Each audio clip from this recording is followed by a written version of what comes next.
कुंजू प्रधान को घर आया देखकर धीमा की खुशी का ठिकाना न रहा। धीमा की पत्नी रज्जो ने फौरन बक्से में से नई चादर निकालकर चारपाई पर बिछा दी। कुंजू प्रधान पालथी मारकर चारपाई पर बैठ गया।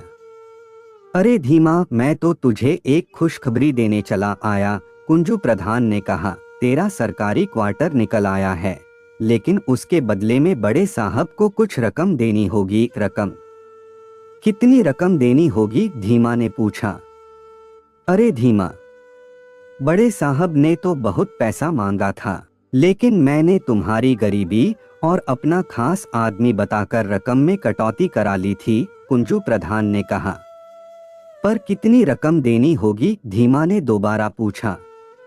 यही कोई 5,000 रुपए, कुंजू प्रधान ने बताया। 5,000 रुपए? धीमा ने हैरानी से पूछा। इतनी बड़ी रकम मैं कहां से लाऊंगा?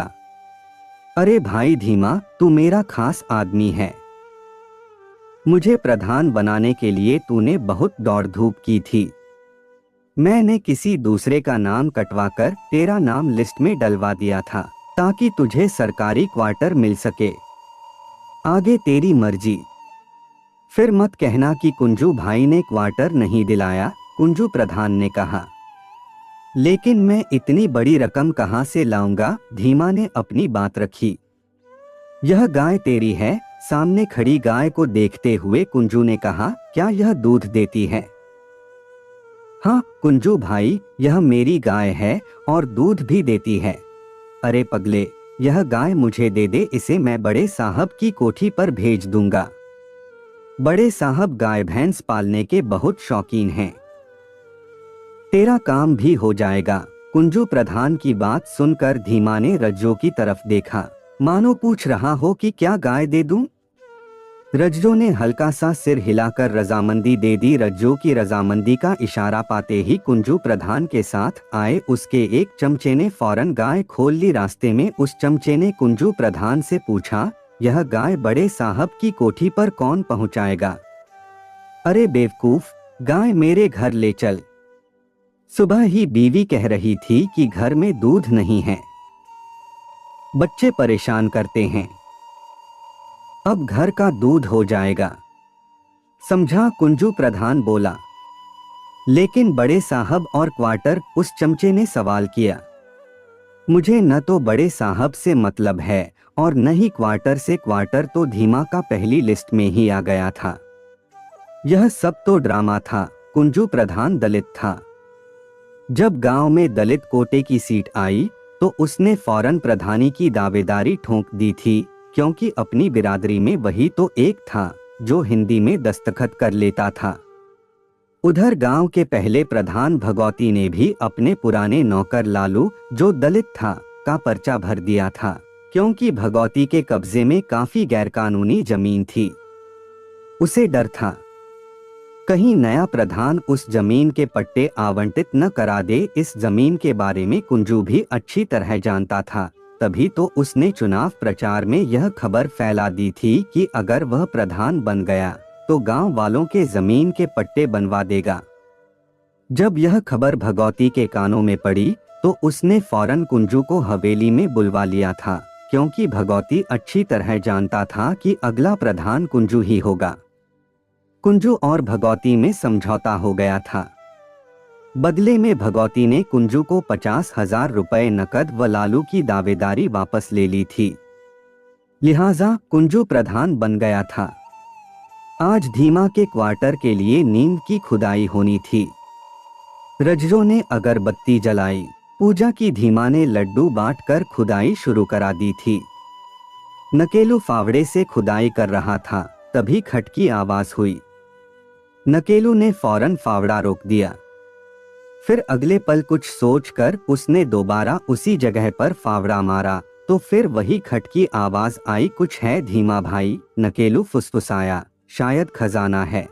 नकेलू की आंखों में चमक देखकर धीमा मुस्कराया और बोला, कुछ होगा तो देखा जाएगा। तू खोद। नहीं धीमा भाई, शायद खजाना है। रात में खोदेंगे, किसी को पता नहीं चलेगा। अपनी सारी गरीबी खत्म हो जाएगी, नकेलू ने कहा।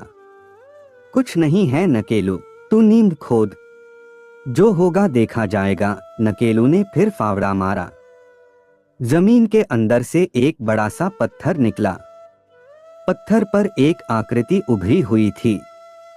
अरे, यह तो किसी देवी की मूर्ति लगती है, सड़क से गुजरते नन्हे ने कहा। फिर क्या था? मूर्ति वाली खबर गांव में जंगल की आग की तरह फैल गई और वहां पर अच्छी खासी भीड़ जुट गई। अरे, यह तो किसी देवी की मूर्ति है, नदन पंडित ने कहा। देवी की मूर्ति धोने के लिए कुछ ले आओ। नदन पंडित की बात का फौरन पालन हुआ। जुगनू पानी की बाल्टी ले आया। बाल्टी में पानी देखकर नदन पंडित चिल्लाया, अरे बेवकूफ, पानी नहीं गाय का दूध लेकर आ। नदन पंडित का इतना कहना था कि जिसके घर पर जितना गाय का दूध था फौरन उतना ही ले आया। गांव में नदन पंडित की बहुत बुरी हालत थी। उसकी धर्म की दुकान बिल्कुल नहीं चलती थी। आज से उन्हें अपना भविष्य संवरता लग रहा था। नंदन पंडित ने मूर्ति को दूध से अच्छी तरह से धोया, फिर मूर्ति को जमीन पर गमछा बिछाकर 2 ईंटों की टेक लगाकर रख दिया। उसके बाद 10 रुपए का एक नोट रखकर माथा टेक दिया।